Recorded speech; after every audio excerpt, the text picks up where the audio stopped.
ఈరోజు మనం ఆలు బజ్జీ అనేది వేసుకుందాం. ఎంతో టేస్టీగా ఉండే ఈ వర్షం పడుతున్నప్పుడు అది చాలా సింపుల్గా అయిపోయే snack. Hi friends, welcome to your kitchens. ఈరోజు మనం ఆలు బజ్జీ ఎలా తయారు చేయాలో చూద్దాం. దానికోసం ముందుగా శనగపిండి తీసుకోండి.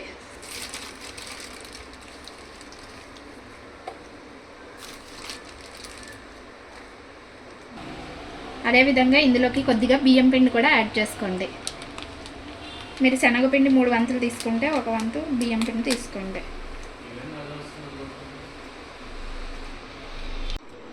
ఈ విధంగా బియ్యం పిండి శనగపిండి కలిసేలాగా కలుపుకోండి.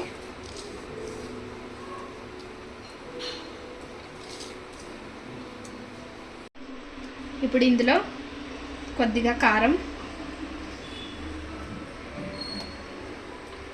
మనకి ఆలు చప్పగా ఉంటుంది కాబట్టి కొద్దిగా ఎక్కువ కారం తీసుకోండి. అదేవిధంగా కొద్దిగా సాల్ట్ యాడ్ చేసుకోండి. ఈ విధంగా ఉప్పు కారం కలిసే విధంగా పిండిని కలుపుకోండి. ఇప్పుడు ఇందులో కొద్దిగా వేడి ఆయిల్ని పోసుకోండి.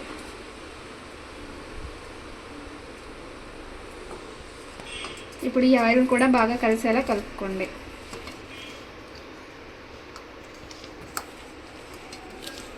ఇప్పుడు ఇందులోనే మనం బజ్జీకి సరిపడా వాటర్ కూడా యాడ్ చేసుకోండి. కొద్దిగా యాడ్ చేసుకుంటూ కలుపుకోండి.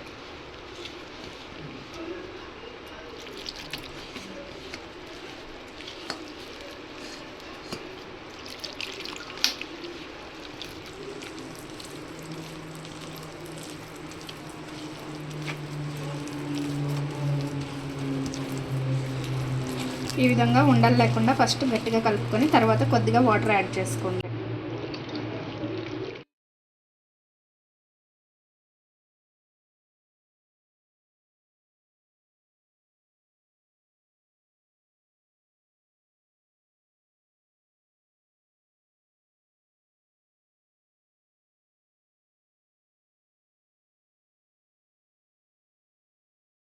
చూస్తున్నారు కదా, ఈ విధంగా పిండి అనేది ఎక్కడ ఉండలు లేకుండా బాగా కలుపుకోండి.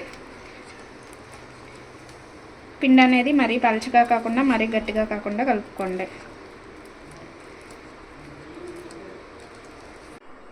దీనికోసం ముందుగా ఆలుని ఇలా ముక్కలుగా కట్ చేసుకొని సాల్ట్ వాటర్లో యాడ్ చేసుకోండి.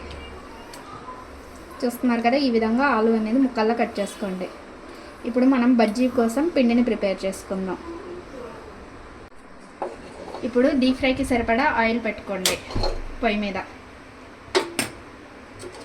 ఇలా ఆయిల్ని హీట్ చేసుకుందాం.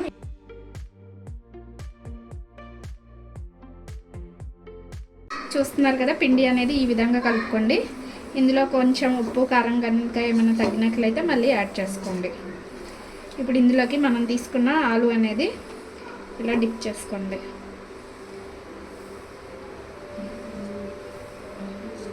ఆలు అనేది పిండి మొత్తం ఉంచకుండా ఓ సైడు కొద్దిగా ఇలా ఆలు కనపడేలాగా వేసుకోండి. దానివల్ల ఆలు అనేది బాగా వేగుతుంది.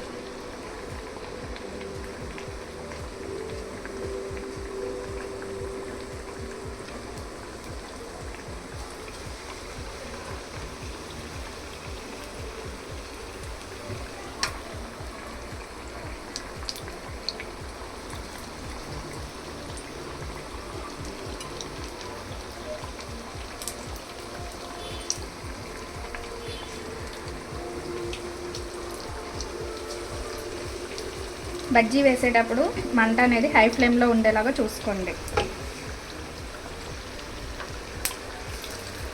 చూస్తున్నారు కదా, ఈ విధంగా వేసుకోండి. ఇప్పుడు కొంచెం వేగిన తర్వాత స్టవ్ అనేది మీడియం ఫ్లేమ్లో పెట్టుకోండి, లేకపోతే లోపల ఉడకదు, పచ్చిగా ఉంటుంది.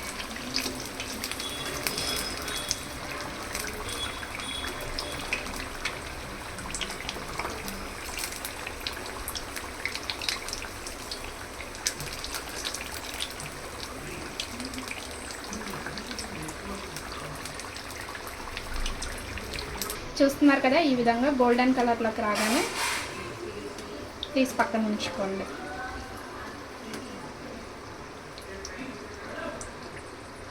ఇలా పక్కన పెట్టుకోండి. ఇలా మనం కొద్దిగా బియ్యం పిండి వేయడం వల్ల బజ్జీ అనేది క్రిస్పీగా ఉంటుంది.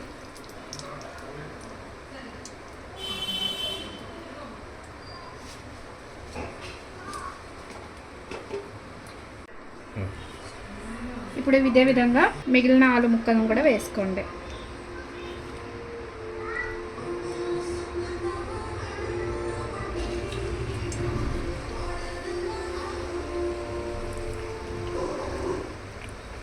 మీరు ఇలా ఎప్పుడైనా బజ్జీ వేసేటప్పుడు మంట అనేది హై ఫ్లేమ్లో పెట్టుకోండి. అలా అయితే బజ్జీ అనేది బాగా పొంగుతుంది, ఆయిల్ కూడా పీల్చు.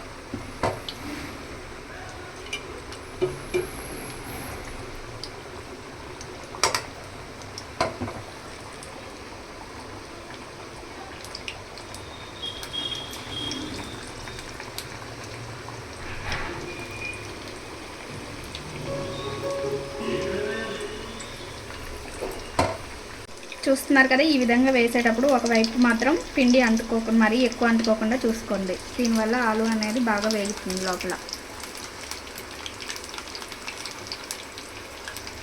ఈ విధంగా కొద్దిగా బజ్జీ పైకి తేలుతున్నప్పుడు మంట అనేది మీడియం ఫ్లేమ్లో పెట్టుకోండి.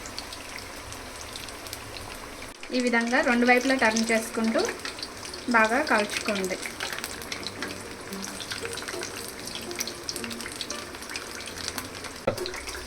చూస్తున్నారు కదా, ఈ విధంగా వేగగానే తీసేసుకోండి.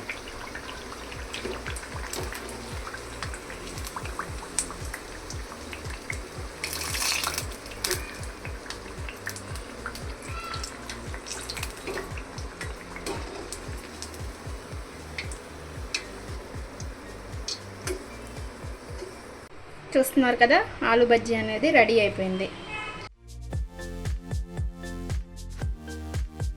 చూస్తున్నారు కదా, వేడివేడి బజ్జీ అనేది రెడీ అయిపోయింది. ఈ రెసిపీ కనుక మీకు నచ్చినట్లయితే మా ఛానల్ని లైక్ చేయండి, షేర్ చేయండి, సబ్స్క్రైబ్ చేయండి.